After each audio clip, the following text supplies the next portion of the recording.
La esquizofrenia es una de las enfermedades mentales más incapacitantes. Se calcula que más del 60% de los pacientes no son diagnosticados adecuadamente y por lo tanto no reciben un tratamiento efectivo.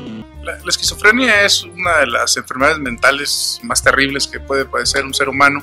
Es una alteración en el neurodesarrollo.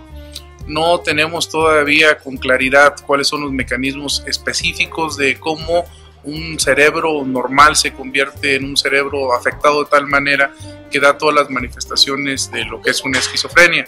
Sabemos que es una enfermedad del neurodesarrollo porque sí sabemos de sus componentes genéticos. Es una enfermedad en la cual el sistema nervioso no se desarrolla con la plenitud y existe una especie de desconexión entre áreas cerebrales que da manifestación a los principales elementos sintomáticos de la enfermedad, que son los más escandalosos y los más visibles son las alucinaciones, particularmente auditivas, y las llamadas ideas delirantes o los delirios.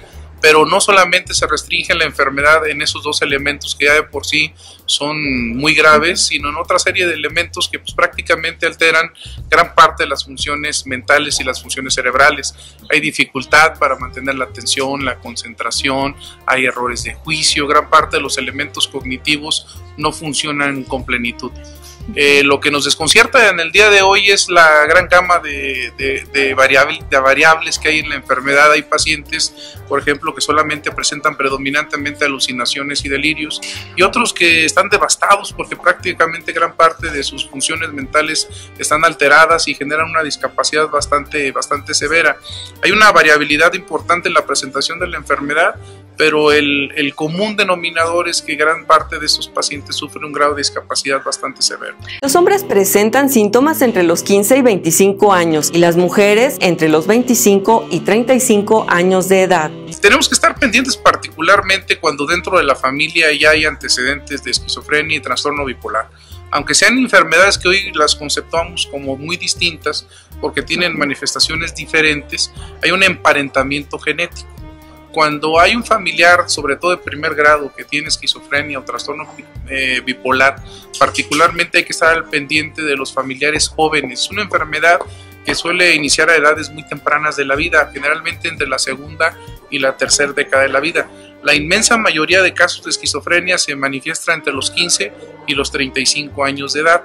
Muchos de estos pacientes dan manifestaciones premórbidas, o sea, antes de dar las manifestaciones ya francas de la enfermedad, como las alucinaciones y los delirios, existe una etapa que nosotros ya denominamos premórbida, donde el adolescente o el joven es mucho más aislado de lo normal, puede tener errores de juicio, conductas erráticas, ser estrafalario, ser inhibido, no expresa mucho sus emociones. Muchos adolescentes normales pudieran tener ese tipo de manifestaciones y no hay que asustar y ya pregenerar un miedo, un prejuicio. Hay que ser muy cuidadosos, pero si se da este tipo de manifestaciones y hay un familiar de primero o segundo grado con este tipo de padecimientos, hay que ser particularmente cuidadosos.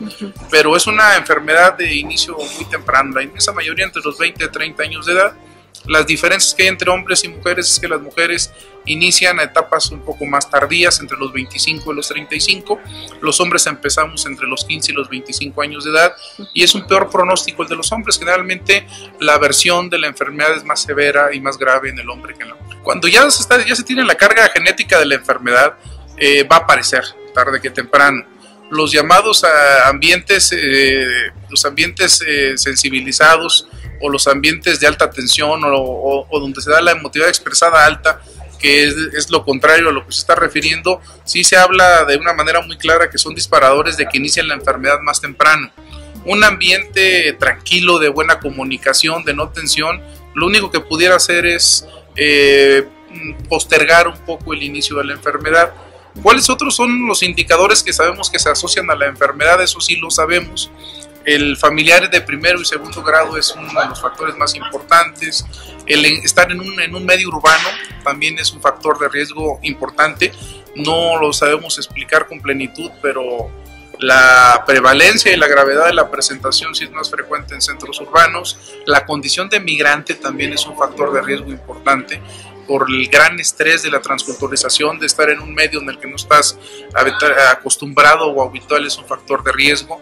La edad tardía, por ejemplo, o mejor el padre añoso es otro factor importante, parece que tiene que mucho ver con las células germinales del padre, contribuye a mayor incidencia de que aparezca esquizofrenia. Y se está discutiendo mucho el factor de la marihuana, de los cannabinoides, por ejemplo, que ahorita está en tanta discusión. La marihuana no produce esquizofrenia, pero sí es una de las sustancias que precipita, sí, que la enfermedad se manifiesta a edades más tempranas y es un factor de recaídas muy frecuente en este tipo de pacientes. No por eso todas las personas la toleran. Su manejo consiste en un tratamiento médico y rehabilitación psicosocial. Es aquí donde la pintura juega un papel importante, pues ofrece al paciente un espacio para la expresión de sus sentimientos y fortalece los vínculos con sus familiares y grupos sociales. Soy Lorena Ríos y los espero en otra emisión de Vértigo Saludable.